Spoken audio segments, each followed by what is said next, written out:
Good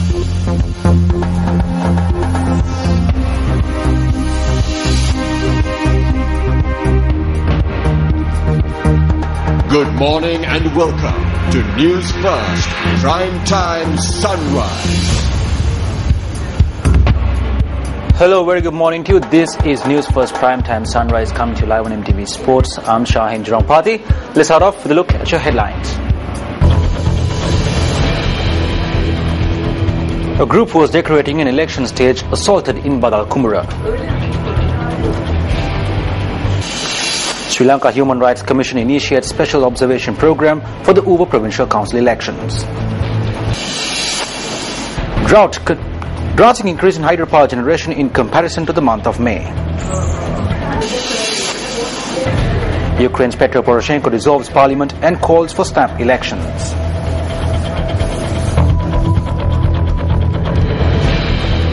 Now for those stories in detail. A group of JVP supporters decorating an election stage have been attacked in Badal Kumbura early this morning. We now have police media spokesperson SSP Adit Rona for more details.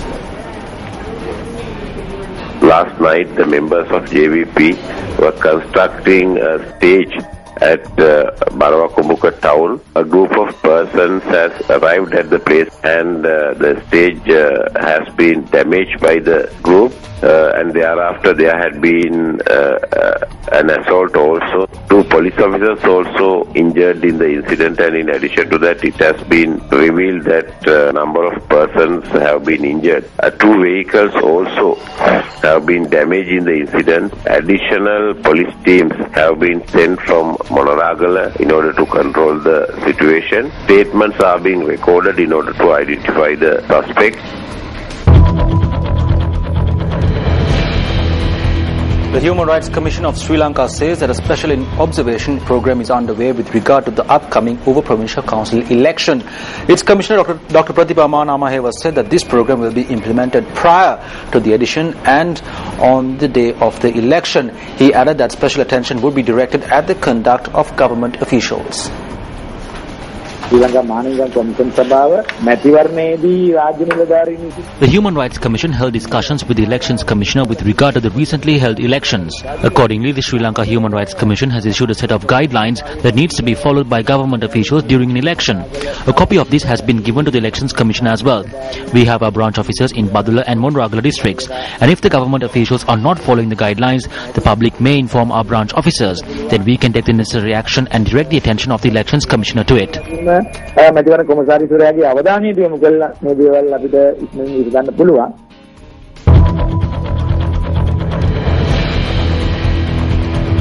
Still more local news, District Secretary of Polonnaruwa says that the number of those affected due to the drought in the district is increasing. He said that over 200,000 individuals are affected by the drought at present. We now have District Secretary of Polonnaruwa, Nimal Abesiri, joining us with more details. There is no change in the prevailing drought condition in the Polonnaruwa district. Though there were intermittent showers last week, the number of families that are affected by the drought are increasing. By yesterday, 60,702 families in 183 Grama Seva divisions were affected by the drought. We are continuing to distribute water via bowsers to these families. However, it is not sufficient to certain areas. People are used to unlimited access of water. As a result, 50 or 60 liters of water per day is not sufficient. Sometimes it is not practical to distribute water to all areas on a single day, as we have only 37 bowsers. However, we are continuing to carry out our efforts to provide relief to those affected.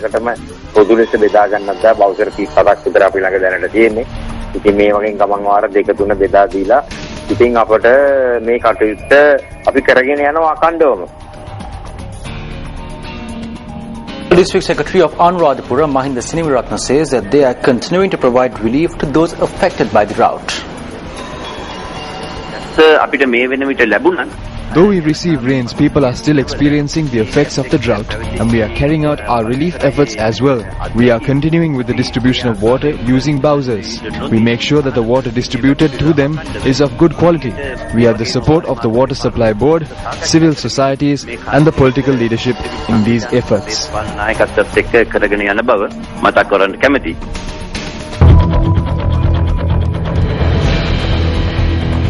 Making headlines this morning, the Ceylon Electricity Board says that it has seen a drastic increase in hydropower generation in comparison with the month of May. Media spokesperson of the board's Energy Dasanayaka said that the hydropower generation stands at 51% at present. He added that generation of coal power now stands at 32.5%, while the generation of power using fuel saw a dip of 12%. The Ceylon Electricity Board said that generating thermal power was cost-effective as it plunged to 80% in the first 5 months of the year. The Castlereagh, Mausakere, Lakshapana and Canyon reservoirs have reached the maximum water levels.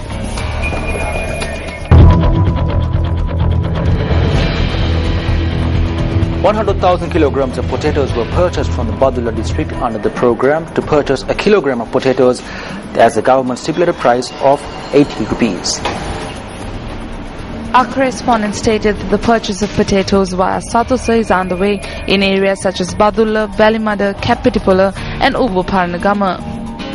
Meanwhile, Chairman of Satosa, Nalin Fernando, stated that the purchasing of potatoes will take place until all stocks are purchased. We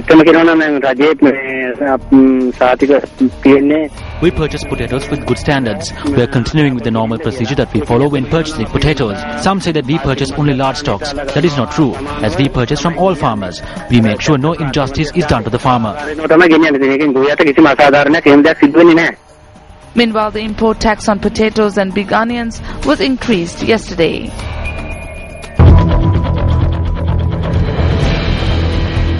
The Indian police have busted a human trafficking racket transporting Sri Lankans to Australia. According to India's The Hindu newspaper, 4 racketeers, including 1 Sri Lankan, were arrested in India's Andhra Pradesh.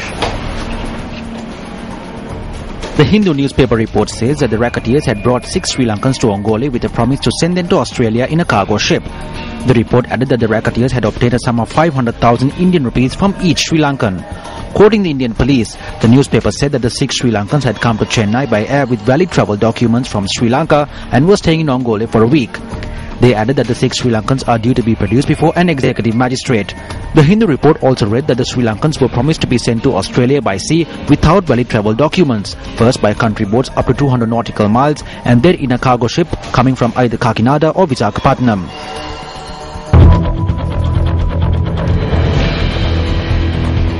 A police constable who had been bathing in an unprotected well has died after falling into it. The deceased is an officer attached to the Buralla police. The incident had taken place when the constable had been bathing in the well of a house in close proximity to the Ibagamo area in the Gokarala police division. The deceased is identified as a 30-year-old. The body of the deceased is currently placed at the Gokarala hospital for post-mortem examination. And with that, we wrap up today's edition of Newsfirst Prime Time Sunrise. As always, it is a pleasure having you with us. For the Newsfirst team, I'm Shahin Jarampati. Have a good day. Hotline 0114-896-896. www.newsfirst.lk. Feedback at newsfirst.lk.